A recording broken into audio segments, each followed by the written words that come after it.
क्या बोली? वही जो आपने सुना। इतनी बड़ी हो गई कि सास से जुबान लड़ाती है। अरे यही सीख कर आई है क्या मायके से? अरे नहीं नहीं, उसके लिए तो ससुराल ही काफी है। मेरी सास ने मुझे बहुत अच्छे से जुबान लड़ाना सिखाया है। हाँ। सास बहू की तीखी नोक झोंक चल ही रही होती है कि दीपू वहां आ जाता है। रिश्ता करते हुए पति पत्नी की जगह सास बहू की कुंडली मिलानी चाहिए, क्योंकि अगर सास बहू का रिश्ता अच्छा नहीं तो उनका पता नहीं, पर पति की जिंदगी तो पक्का झंड है। मुझे अपने सामने कोई झगड़ा नहीं चाहिए। बस करो दोनों। दोनों शांत होकर अपने अपने काम में बिजी हो जाती हैं। दीपू ऑफिस चला जाता है, जिसके थोड़ी ही देर में दीपू की बहन कल्पना का फोन आता है। अरे कैसी है रे बेटा? ससुराल में सब बढ़िया है ना? कोई तुझे परेशान तो नहीं करता?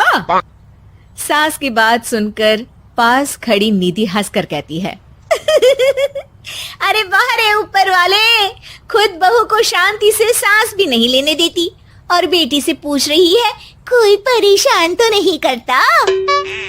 अरे मेरी बेटी तुम्हारी तरह नाकारा और बदतमीज नहीं है, इसलिए उससे पूछना बनता है। तो उनकी सास भी आपकी तरह नहीं होगी, इसीलिए उन्होंने कुछ बोला नहीं। और इसी के साथ एक बार फिर दोनों सास बहू के बीच तानों का युद्ध शुरू हो जाता है। फिर कल्पना कुछ देर तक तो फोन पर सुनती रहती है, पर जब दोनों चुप होने का नाम तक नहीं लेती तो वो चिल्लाते हुए बीच में बोलती है, अरे बस करो, यह फोन कान पर लगाए जब मुझसे आप दोनों की बातें सुनी नहीं जा रही तो मेरा बेचारा भाई न जाने किस हाल में होगा। अरे ये सब तेरी भाभी की वजह से है बेटा।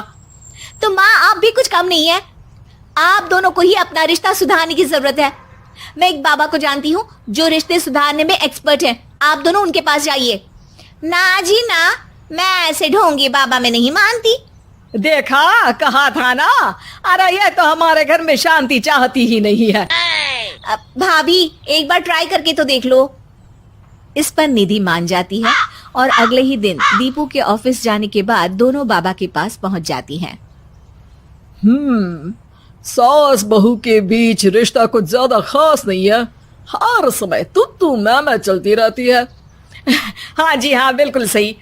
आप तो बहुत ज्ञानी है बाबा जी। तो उपाय सुनो, बहू को साफ और सच्चे मन के साथ सास को 12 लाल और 12 हरी चूड़ियां भेंट करनी है। मतभेद अपने आप कम हो जाएंगे। बाबा का उपाय सुन अगले दिन निधि सास को चूड़ियां भेंट कर देती है, लेकिन इससे भी उन दोनों के बीच कुछ सही नहीं होता। अरे पक्का इसने ही किलस कर चूड़ियां दी होंगी, तभी कुछ नहीं हुआ। दोनों दोबारा बाबा के पास जाती हैं। कुछ नहीं होता।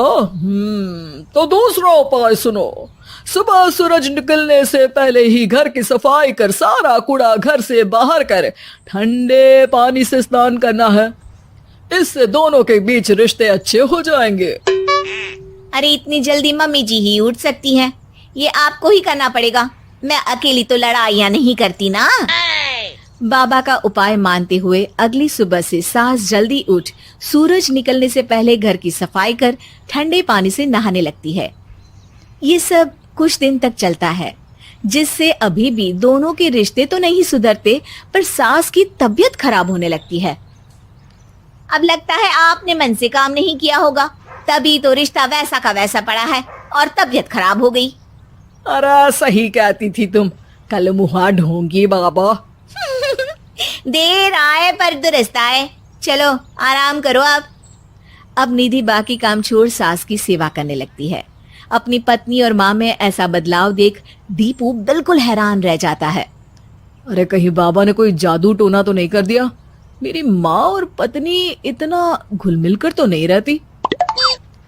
ओहो सरकज़म। बस बस अब जाओ और अपना काम खुद कर लो, मुझे मम्मी जी का ख्याल रखना है।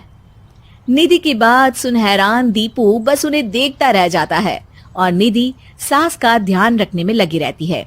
इसी तरह दिन बीतते हैं और निधि आधे से ज्यादा समय सास के साथ बिताने लगती है, जिस वजह से उन दोनों का रिश्ता पहले से अच्छा होने लगता है और वो एक दूसरे को समझने लगती है।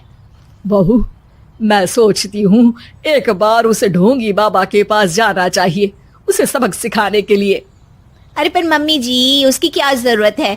हमारे घर में सब ठीक है, फिर वो कुछ भी करे, हमें उससे क्या। दोनों के बीच ये बात हो ही रही होती है कि तभी बाबा कल्पना के साथ उनके घर आ जाते हैं। माँ, बाबा आप दोनों से मिलना चाहते थे, इसलिए मैं उन्हें यहाँ ले आई। अरे पर हमें इस ढोंगी बाबा से नहीं मिलना। हाँ, मेरी बहू बिल्कुल सही कह रही है। जो कुछ समय पहले एक दूसरे को मारने को चलती थी, आज एक ही लय में बात कर रही है। आपको अपने रिश्ते के लिए किसी बाबा के नहीं, अपने आप की जरूरत होती है। रिश्ता सुधारने के लिए जरूरी है कि सास बहू को अपनी बेटी और बहू सास को अपनी माँ जैसा समझे और प्यार दे। उपाय तो बस एक तरीका है लोगों को समझाने का कि